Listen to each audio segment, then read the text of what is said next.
In part 2, we will discuss the mechanism of action of homeopathic medicine as a nanoparticle in cellular level. মানে ন্যানোপার্টিকেলটা cellular লেভেলে গিয়ে কীভাবে কাজ করে সেটা আমরা এবার একটু ডিসকাস করব, যে কি কি ভাবে ন্যানোপার্টিকেল গিয়ে কাজ করতে পারে সেলুলার লেভেলে।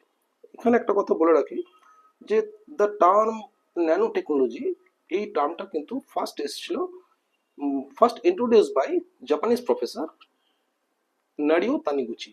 উনি কিন্তু 1974-এ কিন্তু এই টার্মটা উনি ইন্ট্রোডিউস করেন, যে দ্য ন্যানো টেকনোলজি।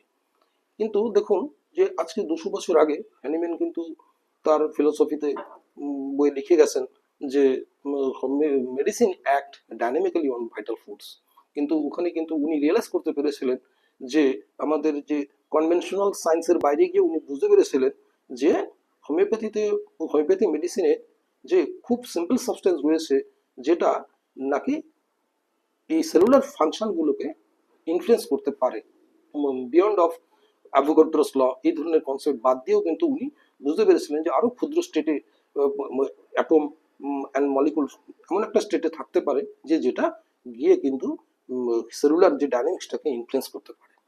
তো এটা অ্যাডভান্সমেন্ট অফ দ্য সায়েন্স। আমরা কিন্তু ওনার যে সেই পুরনো প্রায় 200 বছর আগের যে কনসেপ্ট, সেগুলো কিন্তু আমরা এখন ডে বাই ডে বুঝতে পারছি যে সেই কনসেপ্টগুলো খুবই অথেন্টিক।